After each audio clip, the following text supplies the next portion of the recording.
دل ہے، اس دل میں توجہ رکھیں، کھڑے بیٹھے لیٹے سوئے جاگے وضو ہو یا نہ ہو، توجہ رہے کہ دل پکارا ہے اللہ اللہ اللہ اللہ اللہ۔ یہ خفی ذکر ہے، اس میں زبان کا عمل اور دخل نہیں ہے۔ آپ توجہ رکھیں دل کی طرف اور ذکر کی مشق شروع کر دیں۔ خواتین بھی سن رہی ہیں اور مرد بھی سن رہے ہیں، یہ ذکر کی مشق شروع کریں۔ جب بھی یاد آئے تو بس اپنے دل کی طرف توجہ کریں اور دل کا رخ اللہ تعالیٰ کی ذات کی طرف، اللہ اللہ اللہ اللہ اللہ اللہ۔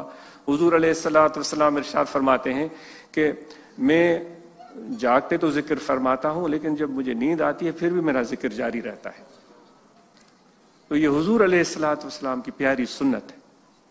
تو اب ایسا ذکر کریں، آپ سو جائیں گے آپ کو نیند آ جائے گی، آنکھ کھلے گی توجہ دل کی طرف گیا تو دل بتائے گی کہ آپ کا ذکر جاری ہے، اللہ اللہ اللہ۔ اس لیے کہا گیا ہے کہ ذکر والے کی جو نیند ہے وہ بھی عبادت ہوتی ہے، کیونکہ جب وہ سو جاتا ہے دل تو نہیں سوتا نا، دل جاری رہتا ہے، تو دل کے جاری ہونے میں ذکر بھی جاری رہتا ہے، اللہ اللہ اللہ اللہ۔ اور پھر یہ خوبصورت محفل جس میں آپ اور ہم سب مل کر بیٹھے، تو یہ تو اللہ تعالیٰ کی بڑی عنایت ہے کہ اللہ تعالیٰ فرماتا ہے جب تم میرے لیے آپس میں مل کے بیٹھتے ہو تو مجھے اتنا یہ عمل پیارا لگتا ہے کہ میں فرشتوں کو، عرش کے فرشتوں کو بولتا ہوں کہ جاؤ ان لوگوں کے پاس۔ اب کہاں عرش جس کی طرف ہم سب دیکھتے ہیں، اور وہ مالک مہربان فرشتے جو عرش پر موجود ہیں، جاؤ نیچے اور ڈھونڈو ان لوگوں کو جہاں محفل ملے، ان کے ساتھ شامل ہو جاؤ۔ تو حضور علیہ الصلوۃ والسلام فرماتے ہیں وہ فرشتے آتے ہیں وہاں بیٹھ جاتے ہیں، تب تک بیٹھے رہتے ہیں، تب تک جب تک وہ اللہ کی ذکر کے لیے جمع ہونے والے لوگ بیٹھے رہتے ہیں۔ پھر حضور علیہ الصلوۃ والسلام نے ارشاد فرمایا کہ اتنی، یعنی کہ وہ ایک دوسرے کو بلاتے ہیں، حلموا الی حاجتکم، آ جاؤ اپنی مقصد کی طرف، آ جاؤ آ جاؤ۔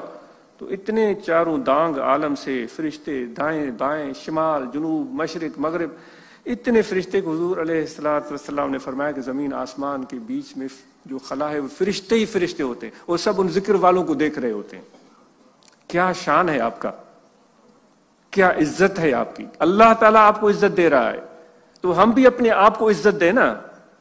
کیوں ہم سمجھیں کہ بھائی میں تو ابھی چودھری نہیں بنا، میں تو ویسے ہی ہوں، ہم بالکل ماٹھے ہو جائیں، پھر میں بڑا گھر بناؤں گا تو پھر میں چودھری بن جاؤں گا، پھر میں وڈیرا بن جاؤں گا۔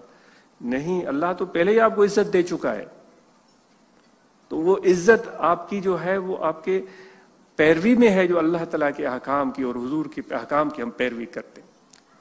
تو اس لیے میرے دوستو یہ ذکر دائماً جاری رکھیں اور اس کی مشق کریں اور خوب مشق کریں، اور آپس میں مل بیٹھ کے حلقے ذکر میں بیٹھیں اور تصور شیخ کرتے ہوئے دل میں ذکر کریں، اللہ اللہ اللہ اللہ۔ کل ہی دوست بتا رہے تھے کہ ان کی ہمشیرہ کو تکلیف تھی اور ڈاکٹروں نے کہا کہ یہ تو جو ہے یہ شاید وفات پا چکی ہیں، شاید انہوں نے واضح کہہ دیا۔ وہ کہتا ہے مجھے ذکر یاد آ گیا، وہ نوجوان یہاں موجود ہوں گے، نام کیا تھا، انصر صاحب۔ تو وہ کہتے ہیں کہ مجھے ذکر یاد آ گیا تو میں نے اپنی بہن کے قریب بیٹھ کر ذکر کرنا شروع کیا، اللہ اللہ۔ وہ اعلان کر چکے ہیں یہ وفات پا چکی ہے اور میں ذکر کر رہا ہوں، اللہ اللہ، کیے جا رہا ہوں کیے جا رہا ہوں کیے جا رہا ہوں۔ تو میں نے دیکھا کہ اس کے، میری بہن کے جو ہونٹ تھے وہ ہلنے لگے، وہ بھی کرنے لگی اللہ اللہ اللہ۔ تو میں حیران ہو کر بھاگا ڈاکٹروں کے پاس، کہا کہ یہ اس کے ہونٹ ہل رہے ہیں۔ ڈاکٹروں نے کہا یہ کیسے ہوا، جو تم نے اس وقت کیا ہے اس کو جاری رکھو، اس کو جاری رکھو۔ تو یہ اللہ کی ذکر کی برکتیں ہیں۔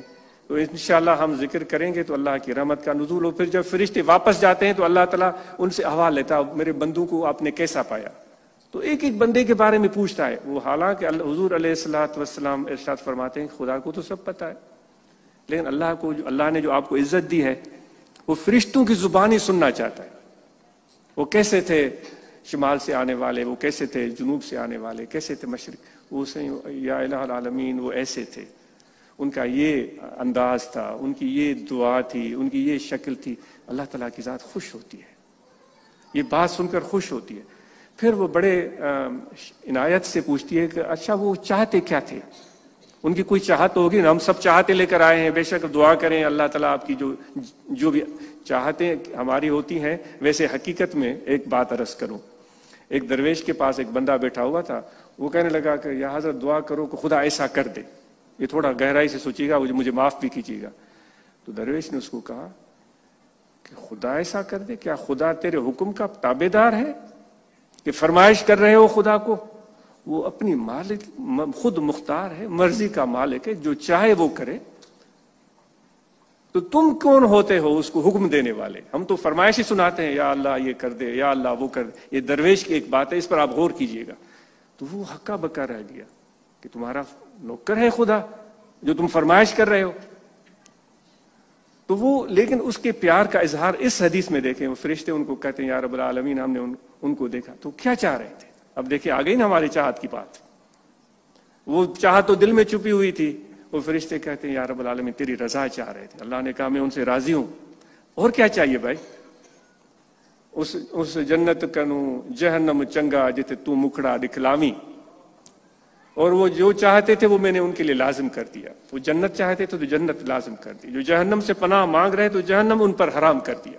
تو بھائی اتنی بڑی بشارتیں فرشتوں کی طرف سن کر فرشتے حیران رہ جاتے ہیں کہ عبادت ہم کر رہے ہیں رکوع میں سجود میں, اور وہ تو کبھی کھانا کھا رہے تھے, کبھی وہ باہر جا رہے تھے, کبھی آ رہے تھے. لیکن سبحان اللہ کیا انسان کی عزت اور شان ہے. دیکھو کتنی عزتیں اللہ نے آپ کو دی ہیں. تو اس عزت ہم اپنے آپ کو عزت دیں تو اوروں کو بھی عزت دیں گے. تو ہم کوشش کریں